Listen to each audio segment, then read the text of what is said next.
Okay, Joyce, let's have a look at your script here, okay, your AQ.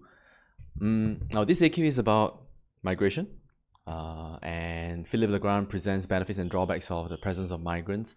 I think overall, this Philip guy, he focuses more on the benefits of migration rather than disadvantages. So, that part of it, I guess you need to be aware of it.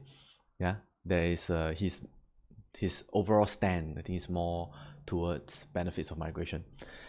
Hey, this part, okay, like I say, I might have mentioned it before. When you talk about globalization, the flow of people, right?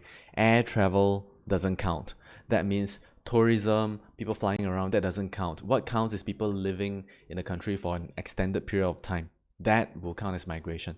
They may not necessarily have to take up the citizenship of the host country, but they have to be there, work there, live there for a long time. So this is why your teacher marked this entire thing irrelevant. Okay, so be very careful. Tourism, air travel, they have nothing to do with migration. Now the following paragraph, okay, I marked this a while ago, but I think the context is missing. Yeah, you did. You say this. If we open our borders, some people will end up settling, and there's no denying that this can cause friction. Okay, firstly, the author's point is very long, right? Is it the settling part or is it the friction part? If you want to talk about the friction part, right, just focus on this short AP, okay? Migration can cause friction, done. There is no context over here. Why is it that in Singapore, it is harder for them to integrate? Okay, or rather, why is it in Singapore? Okay, what's your argument here? Okay, accent my society. Migrants make up a large portion of yeah. Why is it that migrants make up a large portion of our workforce?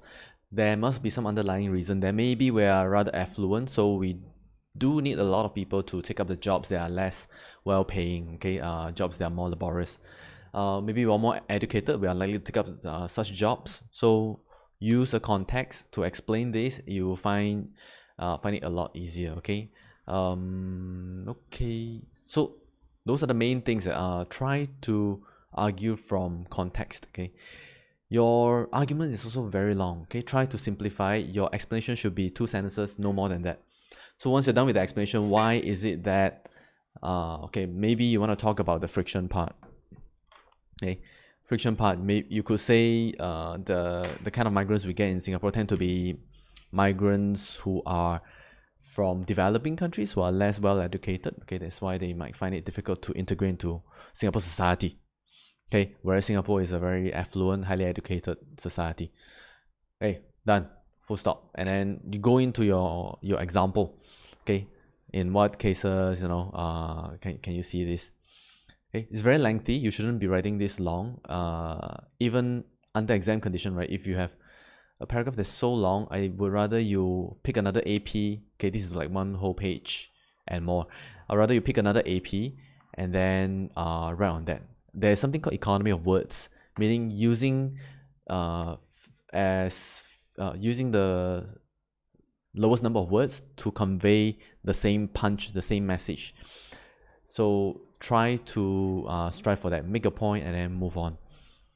Okay, let's look at the other piece of work, environmental sustainability. Okay, I did tell you over here, try not to use definition, what environmental sustainability refers to. Maybe, okay, you want to frame it in another sentence. Okay, environmental sustainability, and then M dash, the protection of the protection of whatever. Okay, sorry, environmental sustainability, M dash. Okay, ensuring that our world is free from pollution, climate change, loss of biodiversity. Okay, and then close M dash. Okay, has been given a lot of attention lately. That's what you should be writing here. Okay, don't just define. And then this is a bigger bang, a better bang than this one. This is rather vague, right? Okay, nothing very impactful about this, but this is more impactful, about something more specific, the Australian bushfire perhaps. Okay, your stand should be explicit, meaning the word desirable and futile should be in your stand, in your OV and in the thesis. Okay, I give you some suggestions here. Do have a look. And then lastly, I think it was this one. Yeah. Now this is about sports. Where is that? Okay, the AQ on sports. Okay, we tend to avoid lead to something ing, lead to many developing unfavorable. Okay, why don't we just say lead many to develop unfavorable characteristics? When we say lead to, typically we want to follow it with a noun phrase, not an ing. Okay, next one is okay. You can unfair gameplay. You can rewrite it as compromising their integrity. Okay, over here, while winning competition is the hope of many Singaporeans, it is more of the representation itself that stimulates patriotism. Okay, right. I did tell you it's very reflective, the tone, very reflective, poetic. Okay, you want to strive for more academic kind of language, like watching athletes striving to bring glory to the country. Often rallies people across different social strata towards a shared goal. This is a more formal academic way of writing something. This is a more poetic way. In GP, we go for the more academic way. Okay, so this is about language. Okay, nothing, not so much to do with the content itself. Okay, so this one, their eyes glued to the screen. Again, very descriptive, very poetic. Okay, okay. Now, give you an idea here. Your context is that it is small country, but you could think about other reasons. Okay, other contexts. Okay, compare it to other countries. What do I mean by that? You want to compare Singapore to perhaps a country where sports may not bring as much patriotism.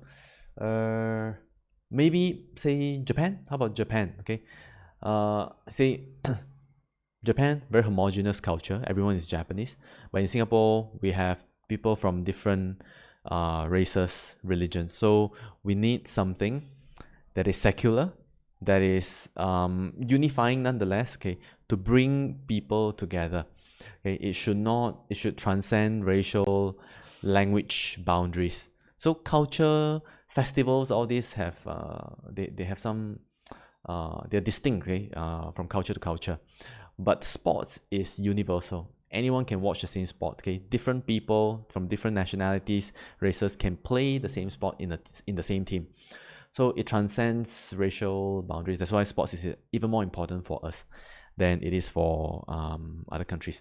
So compare to other countries and think about this. Speaking of this, right, Nelson Mandela used rugby, okay, to unite the whites and the blacks in after apartheid.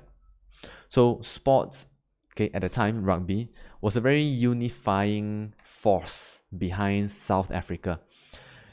I guess Singapore understands this point as well. So Singapore also, okay, tries to promote sport, okay, get people from different races to participate. Okay, so that is the feedback I have for you. Okay,